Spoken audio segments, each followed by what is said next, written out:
Welcome back, everybody. Roger says hey. This is a Patreon request from Robert007. Not sure if that's how you say it, but he says I suggest the 1944 documentary Memphis Belle story of a B-17 bomber, as I know it's something you wanted to look into. It runs for 40 minutes, but really shows what it was like for bomber crews during the war. This is something that I'd like to look into because I live in Memphis. I'm from Memphis. I don't really know the story of the plane, which is kind of sad since I'm from Memphis, but I looked into it briefly one time, and I think it's the Belle part is named, like, a pilot had a girlfriend here in Memphis, and that's who the Belle is in Memphis Belle. Other than that, though, I don't know anything about it. It would be fun, actually, because I think that there are some historical places here that have to do with Memphis Belle, and so if they're still around, I don't know, like, it would be cool to, like, maybe take a camera out and have a look at them, you know, and maybe do a follow-up video on that. Also, FYI, this is a live stream. Doing this on Patreon is a live video, so if I reference the chat at all, because there is a chat going, that's what that's about.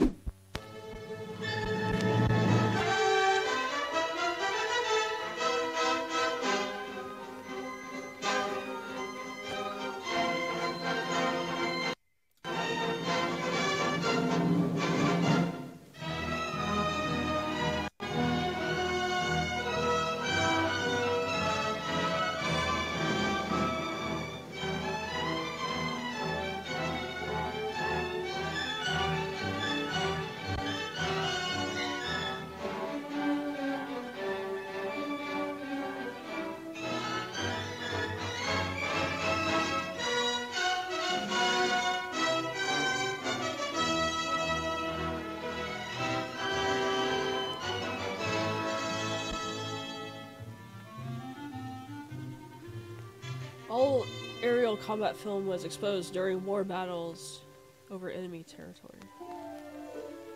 Okay.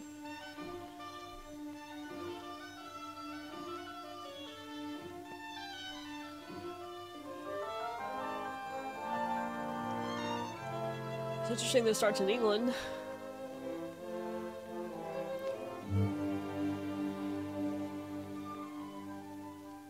This is a battlefront. A battlefront like no other in the long history of mankind's wars. This is an air front. It's so weird. Look at the castle in the background with the plane. That's cool.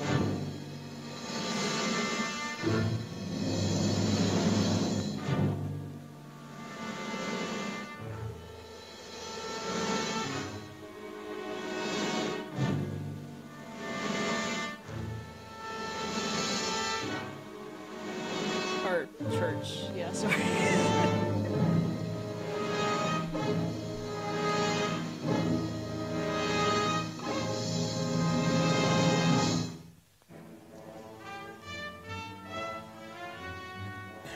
The working day begins, as it will end, with the ground crews, as much a part of the fortress as her wings. If you're a mechanic, you've got your own bomber. You get attached to it. But you know when your ship goes out on a mission, you may never see it again. So you do your work as well as it can be done, perfectly. Because you wouldn't want anything to go wrong that would be your fault. This is a very serious video.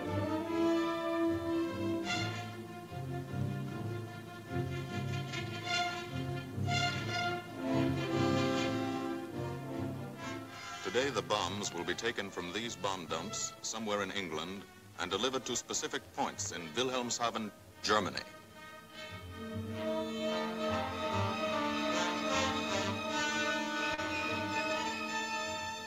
To deliver them is the job of the 8th Bomber Command, just a hauling job, yet one of the most difficult and complicated of military operations.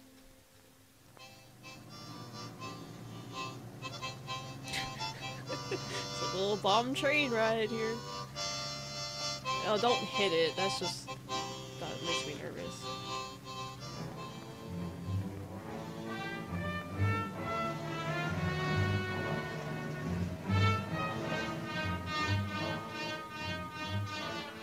General-purpose demolition bombs Impact velocity as high as 750 miles an hour. Guess they have to arm it Pierce like this. 5 inches of armor plate. Destroy a factory. Briefing at 0800. Pilots, bombardiers, and navigators take their places. The group commander, Colonel Stanley Ray, steps up to the target map, and for the first time, you learn where you're going. Sometimes your face turns white when you find out. Sometimes the feeling you won't come back tightens your insides. Not so long ago, you were sitting like this in a college or high school classroom, not listening too hard, perhaps even a little sleepy. But you listen here. And as you listen, you don't have time to think of yourself. Fear fades. You concentrate on the mission. Type of formation, assembly point, 0 hour, route to target, weather, enemy fighters, enemy flak, route back home. If forced down in enemy territory, destroy equipment. If taken prisoner, give no information, name, rank, and serial number. That's all. Everybody synchronize your watches.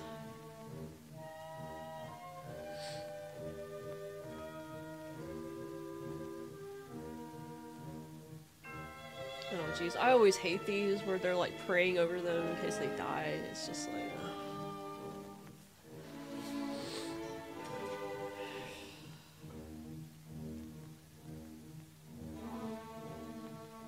These are the passengers with one-way tickets.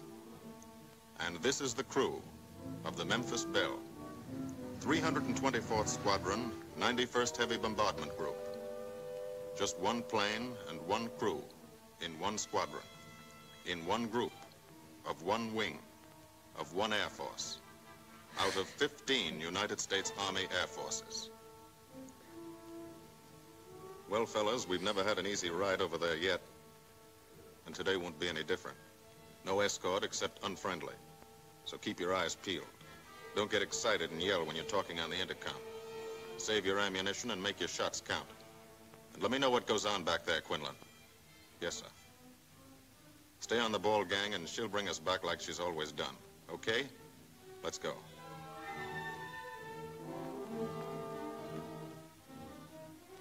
They have completed 24 missions in this, the toughest theater of air war, the big league of sky fighting. Their experience is priceless. And so, if the Memphis Belle comes back this afternoon, they will be sent to bring the vital lessons they have learned to thousands of air crew men in training at home. If it comes back. Is America.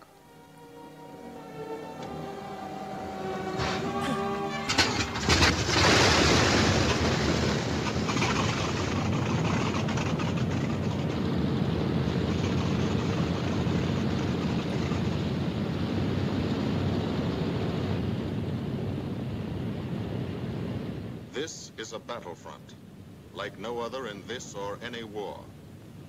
No monster armies, no booming cannon. Only the roaring engine sound of the bombers pounding through the quiet English countryside. This is an air front.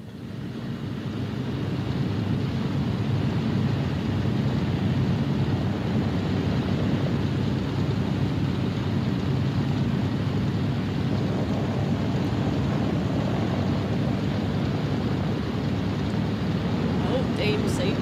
Okay. What in the world?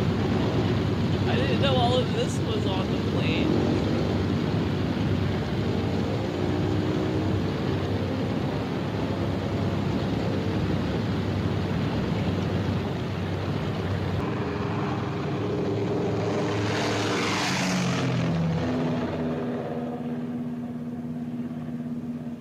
The wheels of the Memphis Belle leave the soil of England for the 25th time. The friendly soil of England, with its ordered farms and rural hamlets, its country estates surrounded by formal gardens and well-kept parks. The England these Americans knew only from the classics they had to read in school. The England of the towns and cities, whose people have defended their island's freedom for over 1,000 years. But today, their countryside has changed. Today, their island has been converted into a gigantic bomber field, a super aircraft carrier anchored off the shores of Fortress Europe, with hangars and machine shops, with hundreds of dispersal points, perimeter tracks, and concrete runways. This is England in its 5th year of war. And this is the new battlefront, the air front, from which we seek out the enemy.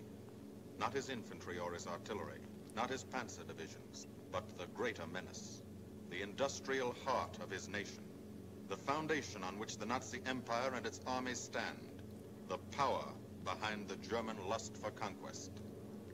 The steel mills and refineries, shipyards and submarine pens, factories and munitions plants. Pinpoints on the map of Europe which mean rubber, guns, ball bearings, shells, engines, planes, tanks, targets. Targets to be destroyed. And these are the destroyers, each with a belly full of bombs, and 10 men like the crew of the Memphis Belle. Pilot Captain Robert Morgan, industrial engineer from Asheville, North Carolina. He's flown this ship across the Atlantic. The other pilot, Captain Jim Verinis, business administration student at the University of Connecticut. Radio operator and gunner, Sergeant Bob Hansen, construction worker from Spokane, Washington. University student. Navigator, Captain Chuck Layton, chemistry student at Ohio Wesleyan. Engineer and top turret gunner, Sergeant Harold Locke from Green Bay, Wisconsin. Used to be a stevedore. Besides keeping the bill in order, he covers the sky above. Tail gunner, Sergeant John Quinlan of Yonkers, New York. Clerked for a carpet company, but he quit December 8th, 1941. Ball turret gunner, Sergeant Cecil Scott. Pressman for a rubber company in Rahway, New Jersey. Pilot to crew, 10,000, put on oxygen. They're climbing higher now, 300 feet a minute. The strain on the planes and on the men is mounting. 300 feet a minute, that's not very fast. Bombardier Captain Vincent Evans operated a fleet of trucks in Fort Worth, Texas.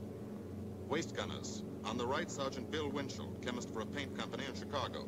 And on the left, Sergeant Tony Nastal, used to repair washing machines in Detroit when he was a kid. Now he's 19 and has 2 Nazi fighters, confirmed.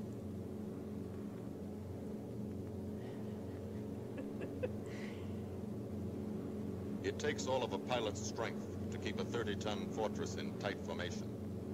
But the formation is the bomber's best defense against enemy fighters.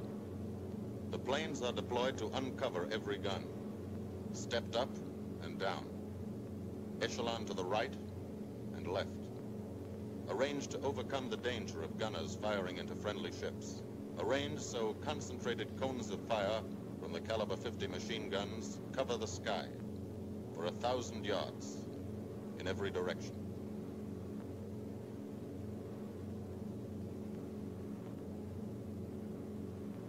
The friendly coast of England slips by below. Oh my It gosh. doesn't look like much now, but in a few hours when you come back, if you come back, this will be the most beautiful view in the world. We're still over England.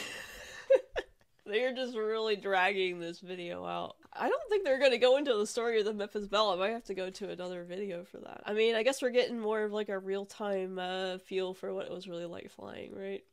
As I say, it's a War Department film. Alright. Higher and higher, climbing to reach your best operational altitude, 25,000 feet. 5 miles straight up. So high you can't be seen from the ground with a naked eye. So high that after 1 minute without oxygen, you lose consciousness. After 20 minutes, you're dead.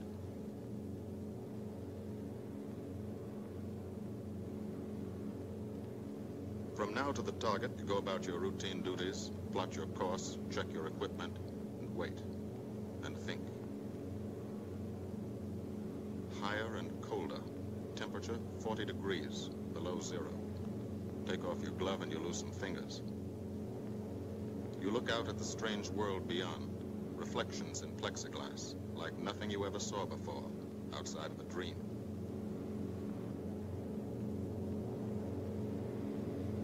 I mean, some of these shots are really cool. Higher and higher, into the lifeless stratosphere, until the exhaust of the engines mixing with the cold, thin air condenses and streams the heavens with vapor trails.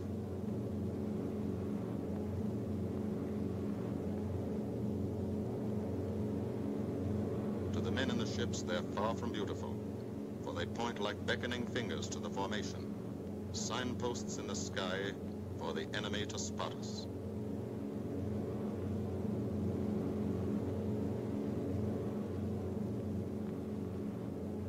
For these bombers to accomplish their mission, a plan is needed. Carefully worked out, timed to the minute. The job is to bomb Wilhelmshaven effectively and economically. The enemy is strong, skillful, determined to stop us. Here are his defenses. Airdromes, well dispersed. Each plane indicates a staffel or squadron of fighters. Heavy anti-aircraft, highly trained and accurate, all along the coast and defending his vital installations. Radar to warn him of our coming. Here is our plan to divide his defenses and weaken his opposition. At 13:30 hours, shortly after takeoff, 6 groups of planes will be heading toward the enemy coast from 6 directions. The Blue Force, 100 B-24 Liberator 4-engine bombers. The White Force, 300 B-17 Flying Fortresses. The Green Force, 300 B-17s with an escort of 6 squadrons of P-47 Thunderbolts. A force of B-26 Marauders, twin-engine medium bombers with 6 squadrons of RAF Spitfires escorting. Almost 1,000 planes and over 8,000 men in the air. The enemy alerts all his airdromes. Ooh, but which is our main force? What are our targets? Where should the Nazi controllers send their fighters? It's our job to make them guess, and guess wrong. A half hour later, at 1400 hours, the Blue Force will be heading east across the North Sea, with the White Force following. These enemy fighters are tied down, waiting to meet them, and will not be able to attack the Green Force. These fighters must come up to attack the Green Force, and thus will be no threat to the Blue and White Forces.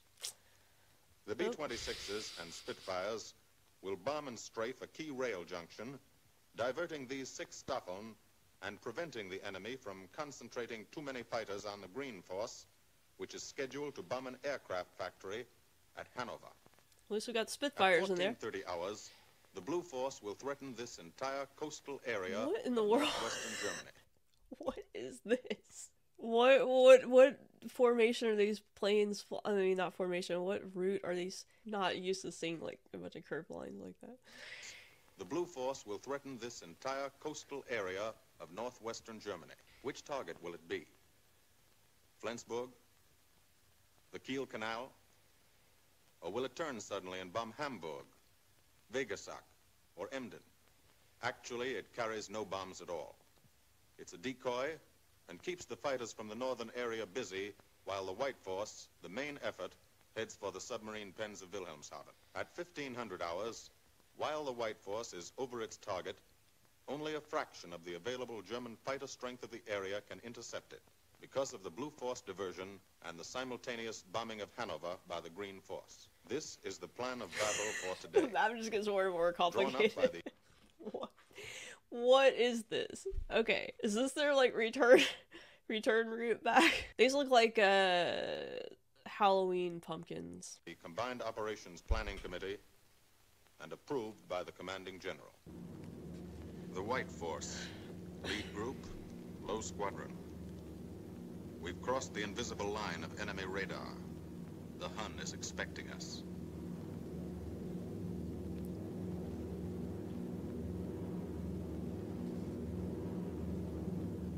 Steel helmets go on. Watchful eyes strain. Tight formations are held tighter still. Tense gunners more alert because here it comes. The enemy coast. Oh, that From up here, it farmland. looks the same as any other. Houses, roads, green fields, factories, waterways. But they are the houses and fields of those who invade and oppress. They are the factories and roads of the people who twice in one generation have flooded the world with suffering. Suffering in such quantity as the history of the human race has never known. Brought torment and anguish into countless American homes. Gold stars and telegrams from the War Department.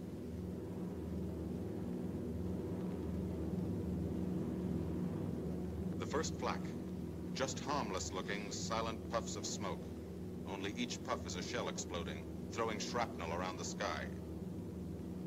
Exactly the range. Accurate flak by radio prediction. 5 miles down, Nazi anti-aircraft batteries have calculated the altitude, speed, and course. Where will the next one hit? You try not to be there.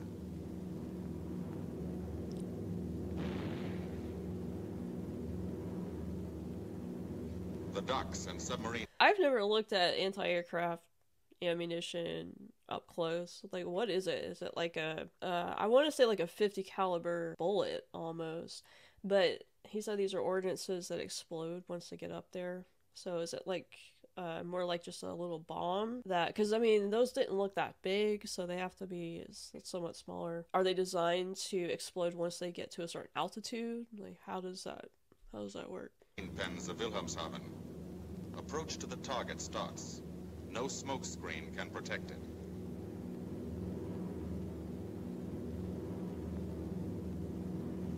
Now the enemy knows the path of your approach and walls that path with a flak barrage. But you fly right through it. Flak so thick you can get out and walk on it. Probably don't want to do that.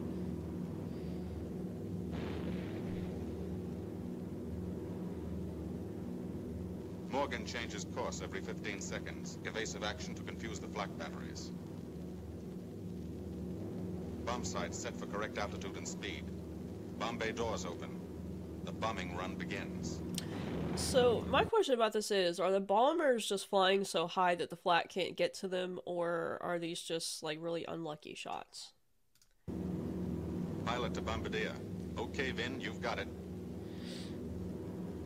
Now Evans flies the Memphis Belle, controlling it through the bomb site. And now we are most vulnerable. Committed to our bombing run, we can't dodge flak or fighters. Here's the first.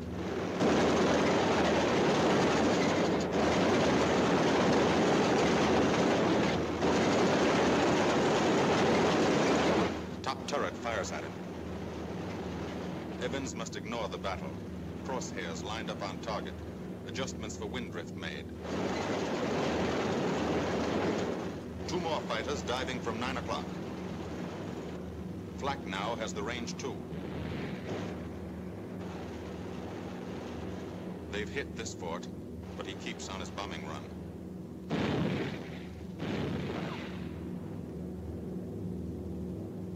As lead bombardier, Evans's aim must be good. Every other ship in the group will drop its bombs when he drops his. Now, one pointer on the bomb site moves toward another stationary pointer. The instant they touch, bombs will release.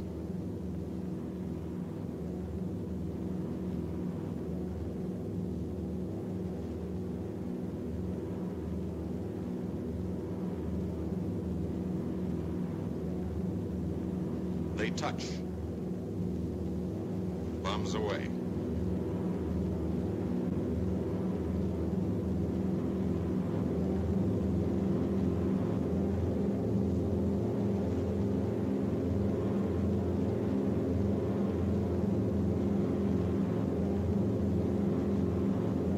Think of how scared you must be on the ground when you hear the planes overhead like that, knowing that you might be just about to die.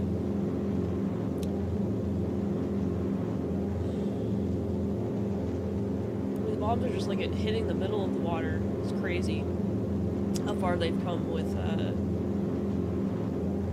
like guided munitions and stuff now.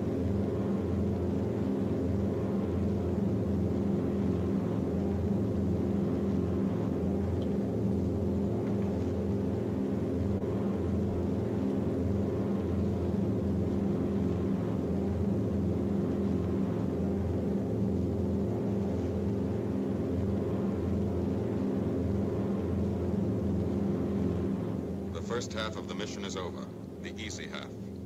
Now to get home.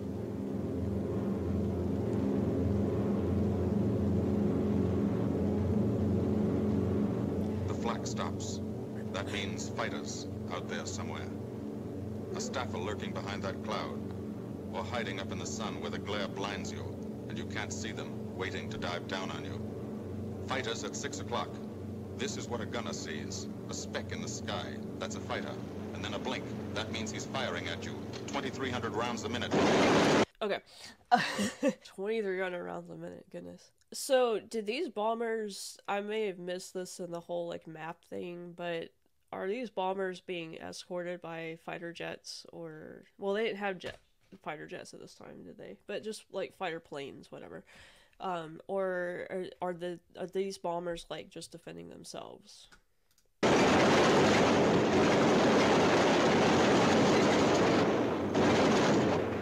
In a running battle, one of the most important instruments is the interphone. There's 4 of them, 1 o'clock high. They're coming around. Watch it. 2 fighters, 6 o'clock up, coming in. Dire now, Chief. B-17 in trouble out at 2 o'clock, watching. Got an engine on fire.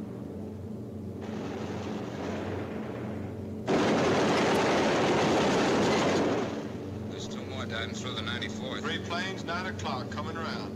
Keep your eye on them, boy. Coming around at 10. Watch them, Chuck. Keep your eyes open. Yeah. They're breaking 11, breaking 11. I got them. I got those 2 at 2 o'clock. Watch them, Scotty. I got my sights on them. Check that B-17, Chuck, 3 o'clock. Motor smoking. Fighters, 10:30, coming around. Those 10:30 upper or lower? Sun. B-17 out of control at 3 o'clock. Uh-oh. Can they bail? They probably Come on, you wouldn't guys, want get out of that plane. Bail out. There's one. He come out of the bomb bay. Yeah, I see him. There's a tail gunner coming out. Watch out for fighters. to. Oh my gosh, that's an Keep your eye awful on 'em, Bill. situation. See any parachutes, Quinlan? 2 parachutes open, Flag Chief. at 9 o'clock. Jeez. Imagine you bailing and your parachute doesn't open. Jeez. 8 men still in that B-17. Come on, Get out of there. Yeah, but they're 3 more gonna shoots. Flak, 11 o'clock. Fighters, 6 o'clock. land in Germany. Keep after him, Winchell. I see him. I'm on him. Come on, use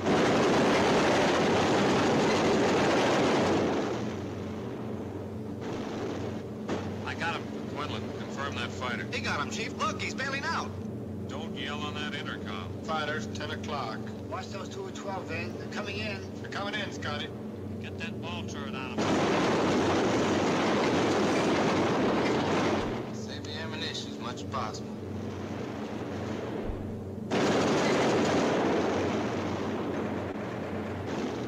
Watch that fighter coming in at 3 o'clock. He's coming in a half roll. Pull her up, Chief. Pull her up. Hurry.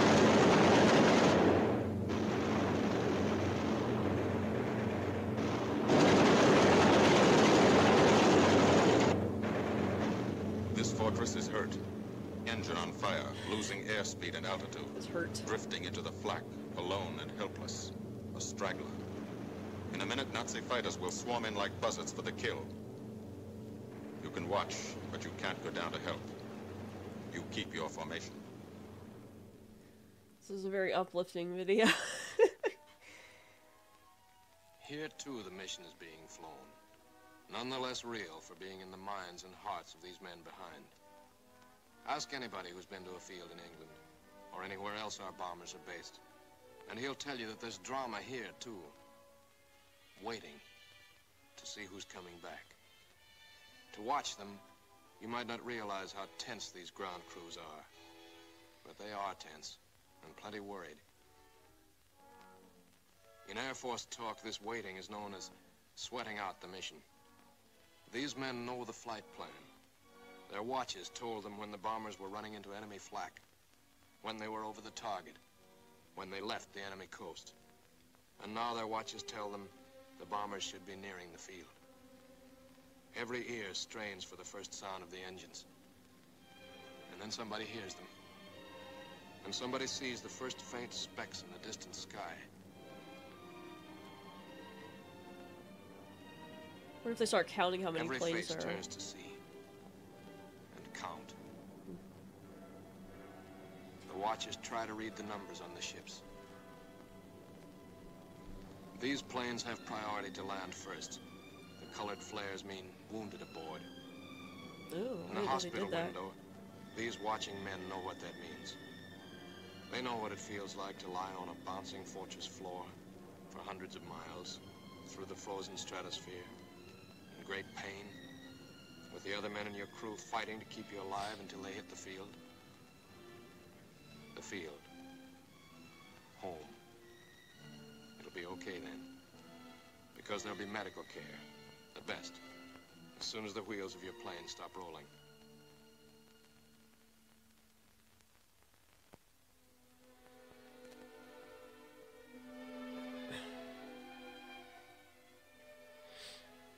Head wound. Concussion. 20-millimeter cannon shell exploded in his radio compartment. Shock. Ooh. Internal injuries. He'll be all right, though. Flak burst scattered flying shrapnel. He's full of steel splinters. Jeez. This pilot's leg is not a pretty sight. Neither are the docks at Wilhelmshaven. These men will all get the Purple Heart. And this man, too. Posthumously.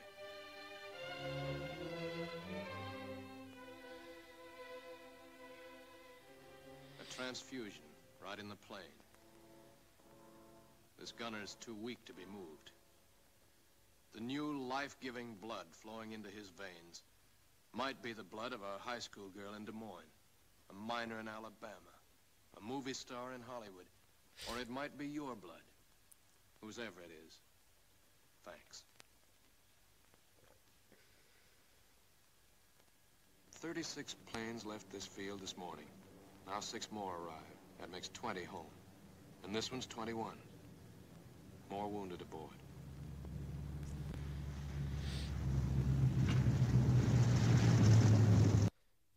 Scarlett's wanting in. Hang on one sec, guys. Just a sec. Come here. Yes, there's Miss Scarlett. There's Miss Scarlett. Yeah, she's a sweet girl. He's a sweet girl. You? Yeah. 22. Coming in with his left inboard engine dead.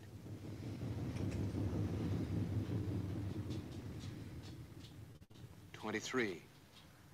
With a feathered prop on his left outboard engine. 24. Southern Comfort. With a chunk of tail gone. 25.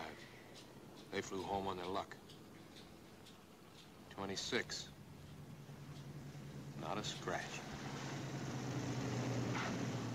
The control tower learns that 2 more landed at a British field to the south. 1 a crash landing. Crew safe. That makes 28. 29. A rough landing, but her pilot's badly hurt. It's a wonder he brought her back at all. 29 planes back. So far. Sure, 29 Satan, out Dame. of 36. Our losses were heavy. But the enemies were far heavier. We destroyed a German aircraft factory, a rail junction, submarine pens, docks, and harbor installations. That's specific, known damage. But who can tell the number of German torpedoes that will not be fired? The number of our convoys that will get through now? The soldiers' and seamen's lives that will be saved? Or the battles that will be won instead of lost? Because of what these bombers and airmen did today.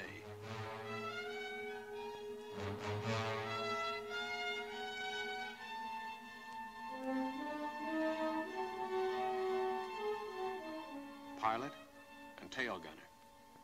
They can laugh now. Fire on the inboard engine did this. Flames streaked back and burned the stabilizer, too. Another crew luck brought back.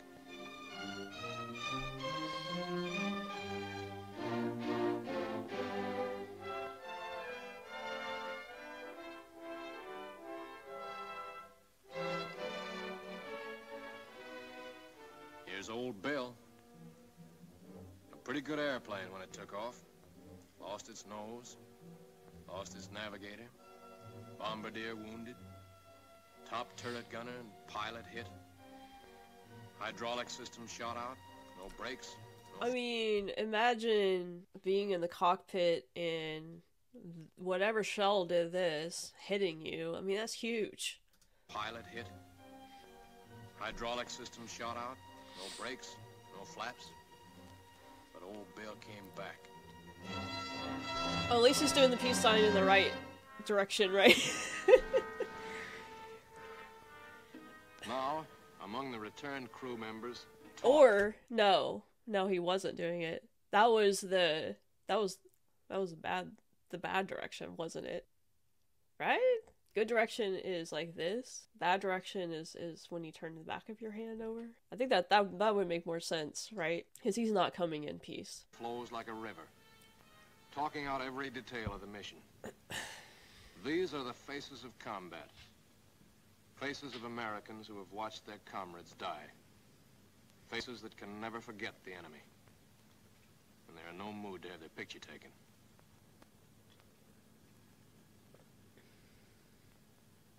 In the control tower, Colonel Ray, the group CO, is still watching and waiting.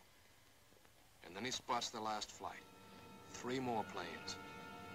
And one of them is the ship everyone has been pulling for. The Memphis Belle. The Memphis Belle. The last few miles of this trip have been a joyride. The strain is over. They can leave their guns now. Now they know they're going to go home. To Spokane, Green Bay, Asheville, Detroit, Chicago, Fort Worth, and Yonkers.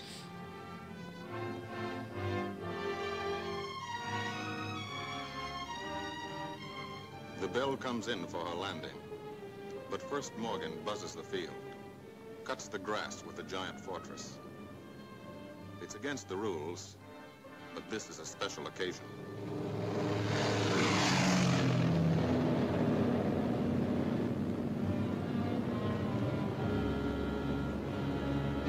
Is this like the last flight of the Memphis Belle or something?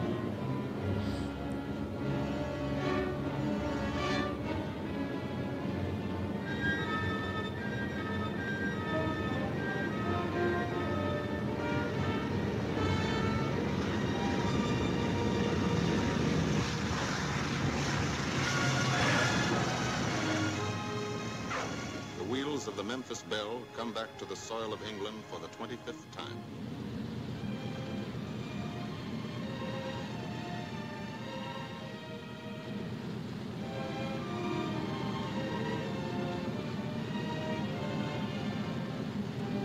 Is he riding on top of it? Oh, okay. How did he get up there? Is there like something to climb out of on the top of the plane?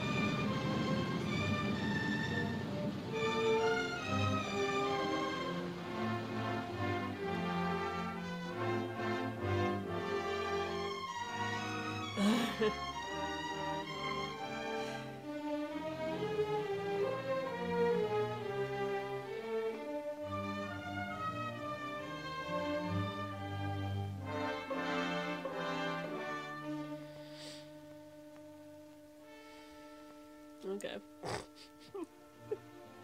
This is a day they will never forget.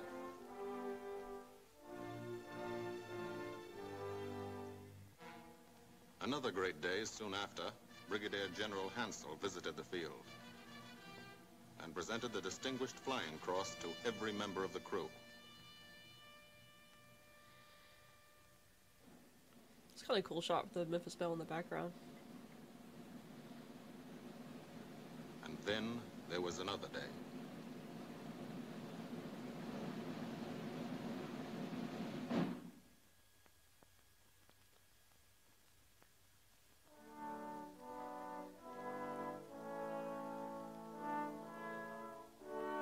It's the King and Queen?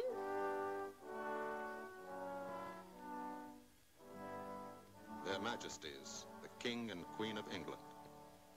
Wow.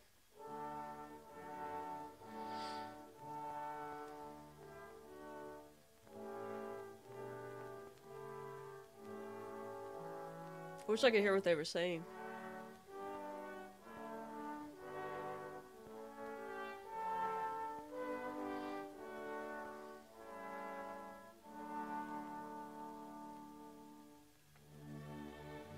Johnny Quinlan never thought anything like this would happen to him when he left Yonkers.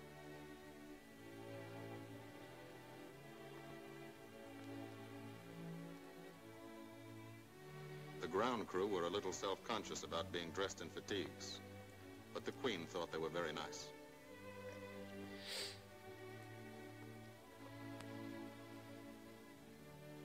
What was the Queen's name? Finally, 2 more visitors came. General Acre, commanding the 8th Air Force, and General Devers, U.S. commander of the European Theater. The Belle crew received them in flying clothes, as General Acre read the order for what he called their 26th and most important mission. Return to America to train new crews and to tell the people what we're doing here. To thank them for their help and support, and tell them to keep it up, so we can keep it up. So we can bomb the enemy again and again and again until he has had enough. And then we can all come home.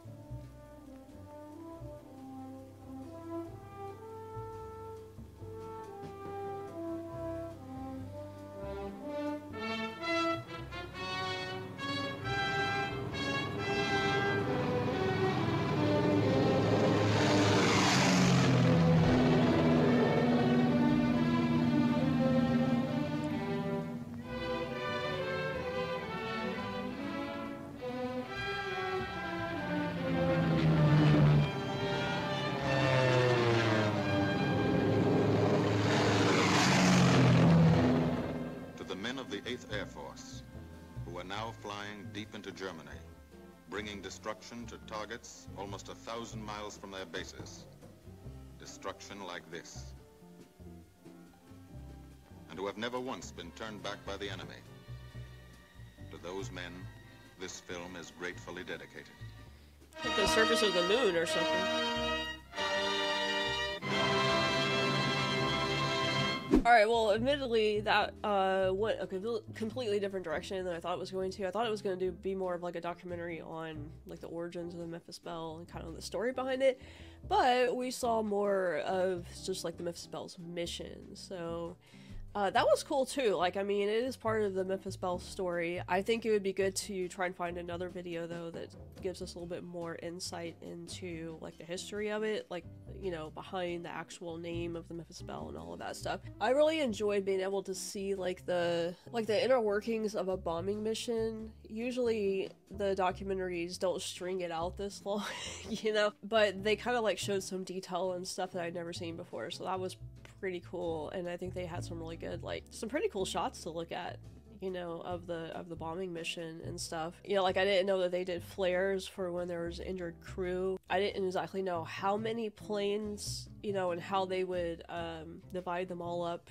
going on a single mission. You know, the area that which they bombed at the same time was a pretty wide area. So it was kind of cool seeing that stuff on the map, even though the maps got a little complicated at first glance. I think the Memphis Belle is in the National Museum of the U.S. Air Force. Oh, okay. In Dayton, Ohio. Let me see if there's a picture of it or anything. So I guess they had the girl with the blue dress on. It's more of a swimsuit than a dress or underwear. I don't know, I'm not sure. And then red on the other side. I didn't realize that. Alright, well, I guess we're gonna leave it at that. Look forward to reading the comments on this video if you want to add anything. A lot of questions you can answer for me, and I'm sure you guys watching this know a lot more about the World War II bombing missions than I do. Thanks again, as always, for watching, and yeah, we'll see you guys next time.